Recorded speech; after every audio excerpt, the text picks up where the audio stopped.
সম্প্রতি এনসিপি নেতা নাহিদ বলেছেন শিবিরের সাদিক কায়েমকে সমন্বয়ক নয় বলে সম্বোধন করেছেন। এর আসল কারণ কি বলে আপনি মনে করেন? এটা বোঝা যায়, সামনে ডাকসু নির্বাচন।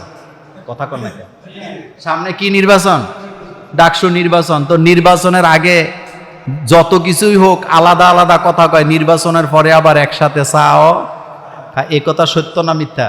শোনেন, রাজনীতি এমন একটা খেলা, আমি মাঝে মধ্যে বলি, ওই যে লুডো খেলার মধ্যে সাপ খেলা আছে না, রাজনীতির মধ্যে একটা সাপ খেলা আছে। নিজের স্বার্থের জন্য কারো সাথে জুট করে, কারোরে বুকে লাগায়, কারো পাশ হইয়া সালাম করে, আবার স্বার্থের মধ্যে ব্যাঘাত ঘটলে তার গলার মধ্যে ফাঁসিও ঝুলিয়ে দেয়। কথা সত্য না মিথ্যা? কথা কন না কেন, সত্য না মিথ্যা? ইসলামপন্থীদের সাথে জুট করে নাই বাংলাদেশে এমন একটা রাজনৈতিক দলও কি নাই। এই যে নাহিদ সাবরা সাদিক কায়েমদের সাথে মিলে এক টেবিলে বসে আন্দোলন করছে, রাইতে মেসেজ দিছে, সকালে দিছে, দুপুরে দিছে, একসাথে ছবি তুলছে, টেলিভিশনে আইছে। তারা যখন আন্দোলন থেকে তাদেরকে যখন হারুন কাকু নিয়ে গেছিল, তখন সাদিক কায়েমরাই আন্দোলন কি করছে, চালায় গেছে। এখন এতদিন কিছু বলে নাই, যখনই ডাকসু নির্বাচনের কি বলে ঘোষণা হয়েছে, এখন কয় এর সমন্বয় ছিল না। মূলত এটা ডাকসু নির্বাচনকে প্রভাবিত করার জন্য এই কারণ, অন্য কোনো কারণ না। কিন্তু মজার ব্যাপার হলো রাত্রেবেলা আবার আমিরে জামাতের রুমে গিয়ে বসে রয়েছে। আপনারা দেখছেন নি? এ কথা সত্য না মিথ্যা? সুতরাং এগুলো হলো রাজনৈতিক বক্তব্য। এই বক্তব্যের কারণে কারো কোনো লাভও নাই, ক্ষতিও কি নাই। কারণ রাজনৈতিক নেতারা এমন বলে, এরকম না বললে তো আর হবে না। কারণ এটাই হলো রাজনৈতিক কি খেলা। জামাতের আমিরের হার্টে 5টি ব্লক থাকার পরেও তিনি বিদেশে না গিয়ে দেশে চিকিৎসার সিদ্ধান্ত নিয়েছেন। এই বিষয়টি আপনি কিভাবে দেখছেন? দেখেন, প্রথম কথা হলো, এটা একটা দেশপ্রেমের দৃষ্টান্ত বলাই যায়। শেখ আহমদুল্লাহ হাফিজাহুল্লাহ তিনি গত সপ্তাহে একটা বক্তব্য দিয়েছেন, আপনারা অনেকে দেখেছেন। তিনি বলেছেন, আমাদেরকে দেশপ্রেম শিখাইয়েন না, কারণ আমরা আলেম ওলামারা কেউ দেশের টাকায় দিয়া বিদেশে বাড়িও বানাই নাই, কিছুই করি নাই। কিন্তু রাজনৈতিক নেতা, এদের মধ্যে অনেক দুর্বৃত্ত আছে, বাংলাদেশের টাকা চুরি কইরা বেগম পাড়ায় বাড়ি বানাইছে, সিঙ্গাপুরে ফ্ল্যাট কিনছে, দুবাইতে ফ্ল্যাট কিনছে, এরকমের আছে কি নাই? কিন্তু কোনো আলেমরা কি এই কাজ করছে? করে নাই। আমি একটা কথা বলি আপনাদেরকে, সিঙ্গাপুরে যারা হসপিটাল বানাইছেন, তারা যেমন মানুষ, তারা যেমন ডাক্তার, আমাদের বাংলাদেশেও এই মানের ডাক্তার আছে নাকি নাই? আছে। যতক্ষণ পর্যন্ত বাংলাদেশের নেতাদের মধ্যে পরিবর্তন না আসবে, ততক্ষণ পর্যন্ত দেশপ্রেম কখনো তাদের মধ্যে পাবেন না। বাংলাদেশে আইন করা দরকার যে বাংলাদেশের কোনো নেতা অথবা কোনো উঁচু মানের যারা আইন প্রণয়ন করেন, দেশের ভালোবাসার বলি উড়ান, তারা কেউ অসুস্থ হইলে বিদেশে চিকিৎসা নিতে পারবে না, বাংলাদেশে নিতে বাধ্য। তাইলে সিঙ্গাপুর নয়, সিঙ্গাপুরের চাইতে আরো ভালো মানের হসপিটাল বাংলাদেশে করা সম্ভব। কিন্তু প্যাডের মধ্যে একটু গ্যাস জমলে কোন দেশে দৌড় দেয়? যার কারণে বাংলাদেশে ভালো হসপিটাল হোক, এরা চাইলে তো হইতই, চাইলে তো হইতই। এই টেন্ডেন্সি সবার মধ্যে জাগ্রত হওয়া উচিত যে আমার দেশে যা আছে এটা দিয়ে আমি চলবো। বরং বিদেশিরা আমার দেশে চিকিৎসা নিতে আসবে, আমি বিদেশে চিকিৎসা নিতে যাব না। তাইলে অন্য দেশের চাইতে উন্নত মানের হসপিটাল আমার দেশে করা যাবে, কারণ আমার দেশের ছেলেদের মেয়েদের ব্রেন তাদের চাইতে অনেক ভালো আছে।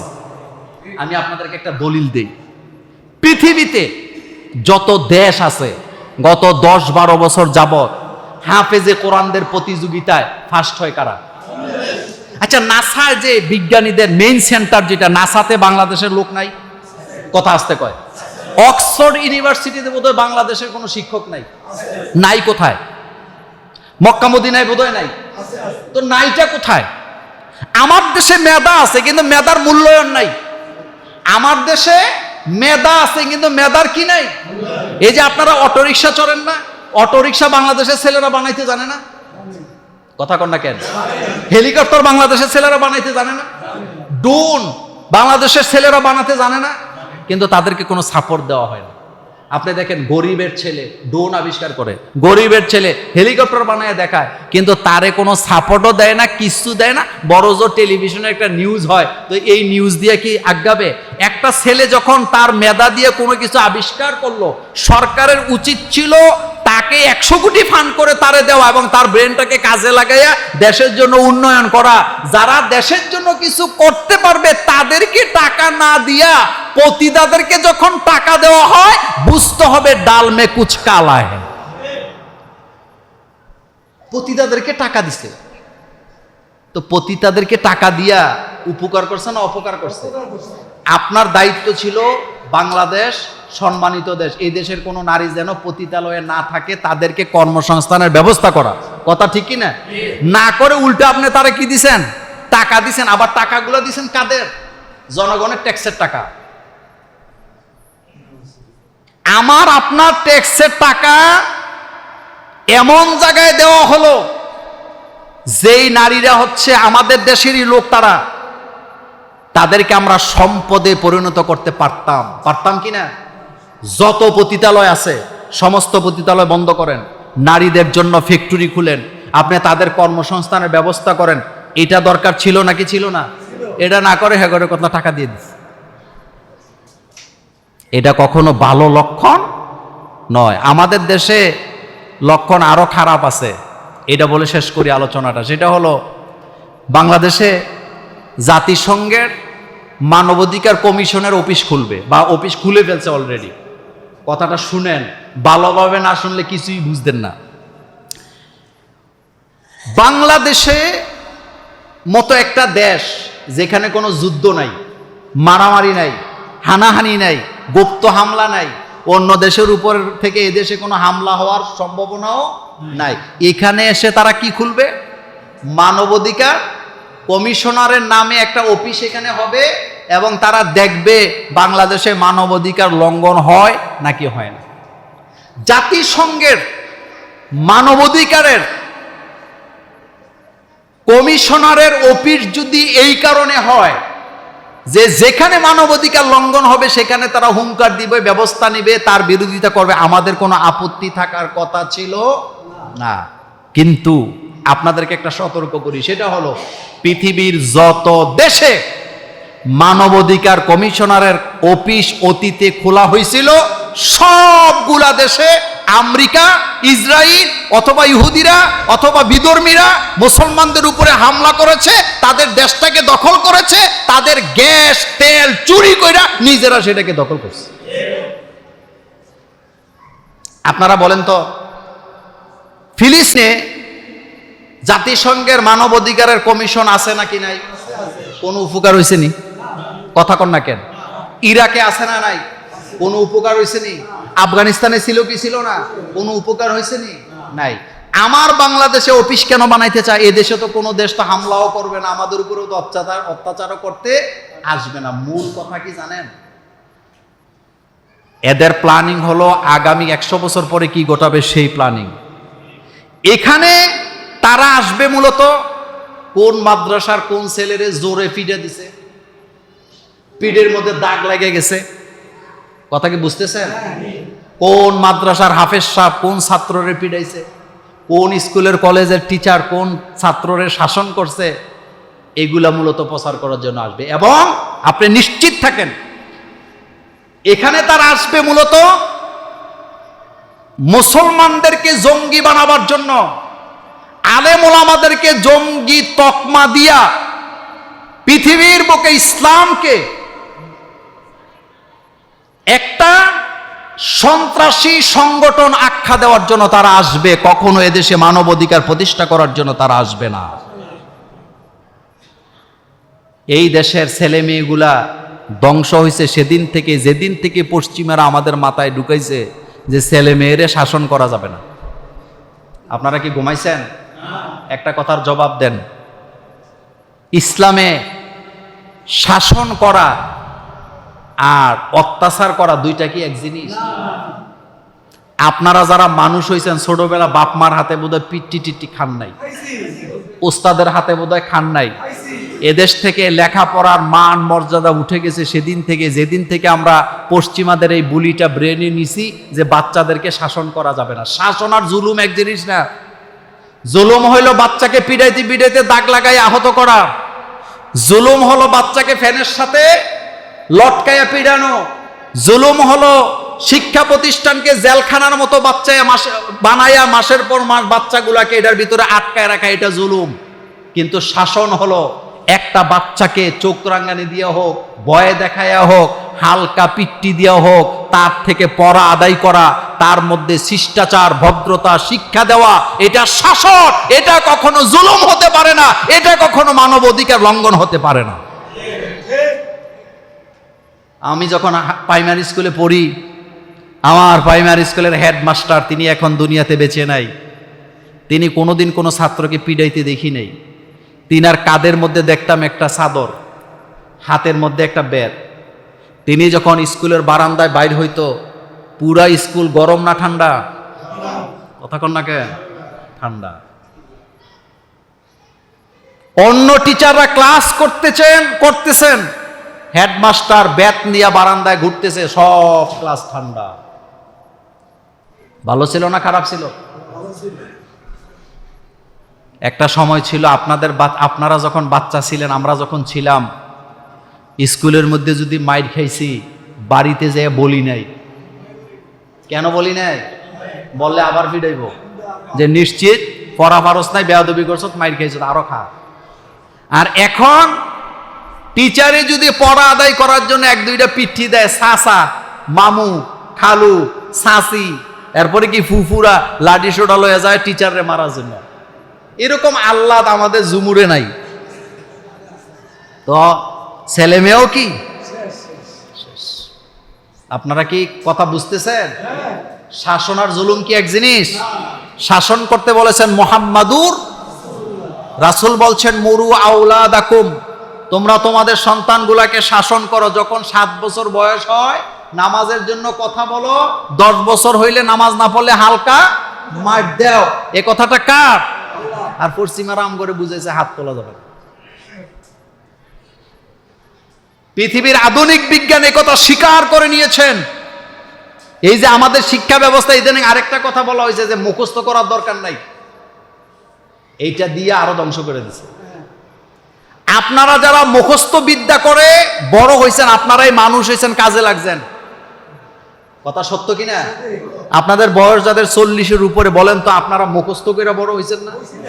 আমরা যখন বই পাইছি প্রথমে কবিতাগুলি মুখস্থ করছি, এখন কয় মুখস্থ টুকস্থ কি নাই, দরকার নাই। অথচ কোরআনের হাফেজ যারা 30 পারা কোরআনকে তারা মুখস্থ করে ঠোড়স্থ করে, যার কারণে কোরআন মাথা উঁচু করে দাঁড়ায় আছে। 30 পারা কোরআন মুখস্থ করা এটা কি সোজা কথা? সোজা কথা না। সেজন্য আমাদেরকে সতর্ক থাকতে হবে। আমরা আমাদের ছেলে মেয়েগুলাকে ইসলামের বাইরে চলতে দেব না। শুনেন, আপনি যদি আপনার ঘরটা ইসলাম দিয়ে সাজান, আপনি শান্তি পাবেন। আপনি কি পাবেন? শান্তি পাবেন। ইসলামের বাইরে গেলে কোনো দিক থেকে আপনি শান্তি পাবেন না। আপনি সুদের ব্যবসা করে হতে পারে কোটি কোটি টাকা কামাবেন, কিন্তু একটা পর্যায়ে এমন গজব আপনার উপরে আসবে, আমও যাবে সালাও যাবে। এরকম ঘটনা আসেনি? কোটি কোটি টাকা কামাইছে সুদের ব্যবসা করে, এমন রোগ হইছে বেচছে কিনা সব, এমন বোধ আপনারা দেখেন নাই। আবার কিচ্ছু ছিল না, কিচ্ছু ছিল না, সৎ পথে চলছে, সততা বজায় রাখছে, বাড়িতে বিল্ডিং হয়ে গেছে। এমন ঘটনা আছে নাকি নাই? একটা শেষ কথা বলি, রিজিকের বরকত আমরা বুঝি না। আমাদের দেশের লোকেরা মনে করে ব্যাংক ভরা টাকা, গোলা ভরা ধান, দোকানপাট আছে, বিল্ডিং আছে, এটাই বোধহয় রিজিক। না, এটা রিজিক না।